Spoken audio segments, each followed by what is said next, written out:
Entendam, a perseguição faz parte da história dos grandes homens. Ninguém pode negar que o Brasil vive um momento político favorecendo a esquerda. O executivo está nas mãos da esquerda, o parlamento acaba favorecendo a esquerda, o Supremo Tribunal Federal é de esquerda. E vejam a notícia que tem circulado nos corredores de Brasília e na imprensa. Moraes avalia futuro de Bolsonaro e analisa a ala da Papuda com presos vulneráveis e mais policiamento. Se você pesquisar na internet, você vai ver que são várias reportagens que você vai achar basicamente sobre esse mesmo assunto. Todos os jornais dão como muito provável a ida do Bolsonaro, do ex-presidente Bolsonaro, para o regime fechado, para uma prisão comum, especificamente o presídio da Papuda. E isso acontecendo talvez até na próxima semana. Eu sei que se isso acontecer, mesmo que eu e algumas pessoas estejam falando há alguns anos que era inevitável que o destino do Bolsonaro fosse a prisão, muitas pessoas vão olhar isso como um sinal de não algo inevitável que faz parte da nossa trajetória como nação, mas algo como uma derrota. Vão achar que é o fim, vão desaparecer, vão abandonar a luta, vão pedir desculpa para o Alexandre de Moraes, vão parar de apoiar o Paulo Figueiredo Show, vão desligar a televisão, vão broxar.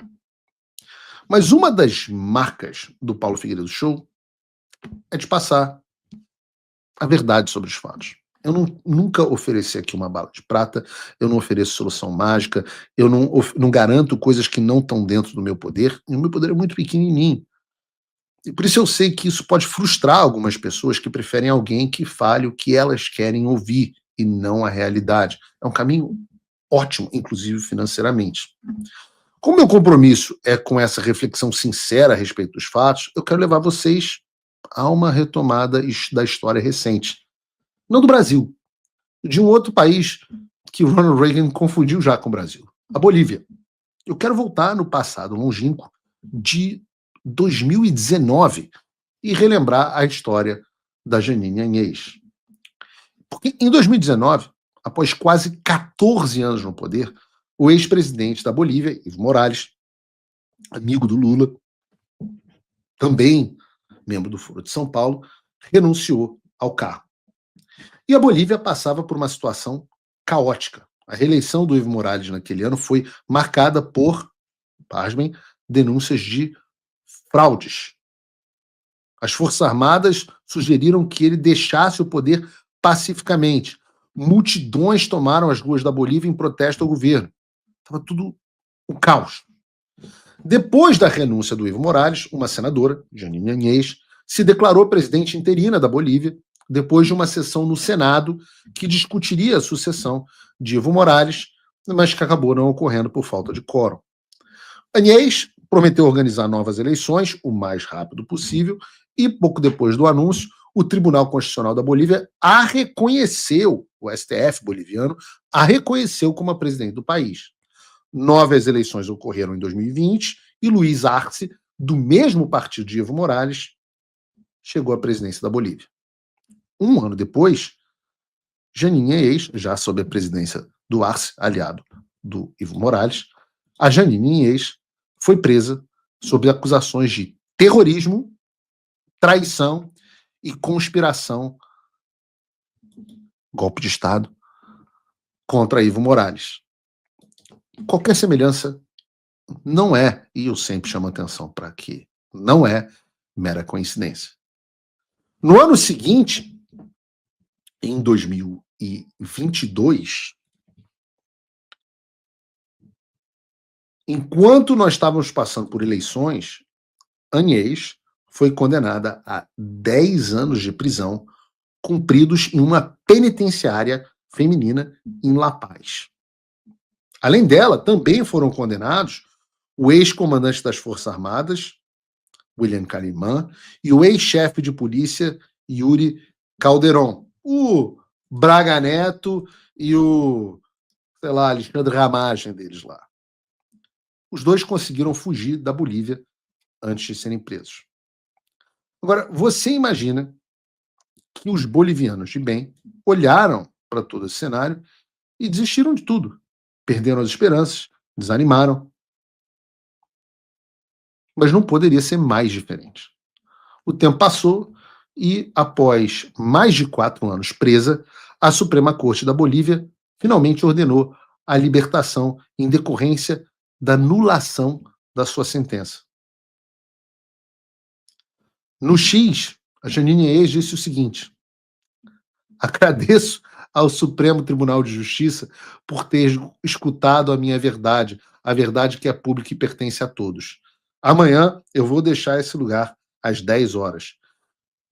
Sinto profunda emoção em abraçar a minha liberdade com os meus filhos, minha família, meus advogados e aqueles que nunca me abandonaram. E a minha eterna gratidão a Deus, que me acompanhou nessa terrível injustiça que hoje finalmente terminou. 4 anos depois do cenário caótico, Janine Inês está solta. E a esquerda sofreu uma derrota histórica na Bolívia, que elegeu um presidente hoje totalmente alinhado com os Estados Unidos. E por isso que eu comecei trazendo a manchete sobre o presidente Bolsonaro e segui com essa comparação com a Bolívia. Porque eu gosto de estudar a história de outras pessoas. E a vida dos grandes homens, invariavelmente, é assim. Grandes líderes, pessoas que se dispõem a lutar por uma causa, comumente são presas. As derrotas acontecem, tempos difíceis se abatem sobre nós, mas essa é a história das grandes lideranças. Winston Churchill foi preso durante a Guerra dos Boers e depois fugiu da prisão e voltou ao Império Britânico como herói nacional. Eu tenho um exemplo dentro de casa. Não estou falando da minha prisão, estou falando da do meu bisavô, Euclides Figueiredo, que foi preso em 1932, pai do ex-presidente João Figueiredo, foi preso em 1932 por participar da Revolução Constitucionalista contra o Getúlio Vargas. Ele passou anos preso, foi exilado, preso numa masmorra, Fortaleza de Santa Cruz, mas depois voltou à vida pública e foi eleito deputado constituinte e ajudou a redigir a Constituição de 1946, que dizem que foi uma das melhores que nós já tivemos, enquanto o homem que o prendeu teve o governo derrubado pelo Carlos Lacerda e se suicidou. O Chiang Kai-shek, o homem que fundou Taiwan, foi preso 2 vezes, entre 1911 e 1936. Mesmo assim, foi presidente da China e depois de Taiwan. Então, por diferentes razões, grandes homens, às vezes não bons, grandes homens, homens importantes da história, são presos, dão a volta por cima e o mundo não acabou na prisão deles. Não existe vitória sem persistência. Eu gosto de lemas de forças militares e trago aqui para vocês, sempre digo, a sorte favorece o audaz, aquele que ousa vence. Trago aqui para vocês improvisar, adaptar e superar. Temas que as forças militares são aquelas que, em geral, não, vocês não, Brasil, aquelas que, em geral, superam dificuldades no mundo real à base de heroísmo e coragem, lições que eles ensinam. E um dos lemas que os Navy SEALs americanos têm, eu repito aqui o tempo inteiro aqui dentro de casa. The only easy day was yesterday. Que o único dia fácil foi o dia de ontem. Eu cito sempre o Churchill aqui, né, porque acho que é um grande exemplo, e ele também tem uma frase boa, dizendo que o sucesso é ir de fracasso em fracasso sem perder o entusiasmo. Então, você que é cristão, usa exemplos cristãos também. Você que é cristão, você conhece a história de José, traído pelos seus irmãos. Nós abordamos no nosso estudo bíblico racional com o Gerson Gomes. Aliás, Gerson Gomes me deu a alegria de vir essa semana tomar um cafezinho da tarde aqui em casa.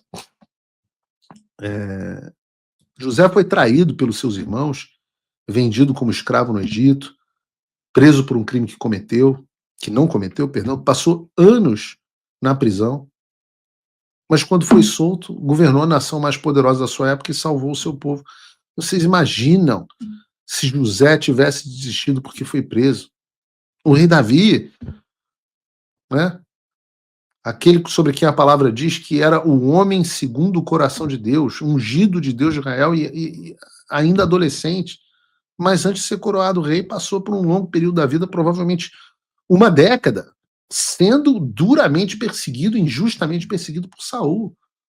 Foram 15 anos de dificuldades entre a unção e a coroação. E talvez por isso ele tenha sido um grande rei. Entendam, a perseguição faz parte da história dos grandes homens. Aliás, para nós cristãos, a perseguição é uma certeza dada por Jesus. É ele quem diz: no mundo tereis aflições, mas tende bom ânimo, porque eu venci o mundo. O caminho da covardia, do desânimo, da falta de esperança, esse não é o caminho dos grandes homens e certamente não é o caminho do cristão. E quando eu falo aqui grandes homens, às vezes grandes homens maus. Né? Por exemplo, os exemplos que vão de Hitler a Lula, passando por Mandela, também são abundantes. Mas as pessoas não desanimam. Então, não desanimem. Eu estou acostumado com isso, eu já passei por muitos problemas. A gente tem momentos de pico de audiência, tem momentos de queda de audiência. Se vocês soubessem a quantidade de apoiadores que eu perdi nesse último mês, acho que mais de 200 apoiadores, que são as pessoas que saem do seu lado no primeiro sinal do que elas consideram derrota. Desanimam, a audiência diminui, perdem a esperança, desistem de tudo, não ligam o YouTube, e a gente continua trabalhando. Porque, afinal, qual é a alternativa? Né? De novo, Churchill, o que a gente pode fazer? O que a gente pode dar além de sangue, suor e lágrimas? O que a gente vai fazer? Vai se render ao mal?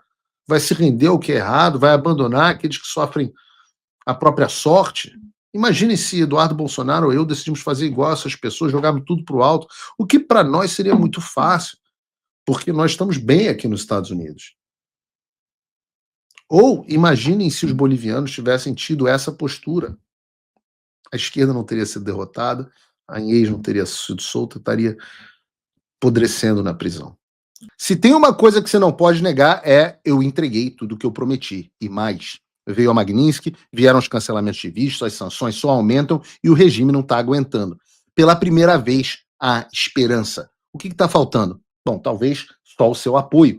Acesse www.paulofigueiredoshow.com/apoie ou use o link e o cupom da descrição, porque com um pouco mais de $5 por mês, você já faz parte desse grupo, e com 49 você entra para o grupo dos patronos Gold. Não me deixa sozinho, vamos comigo. Agora, link na descrição.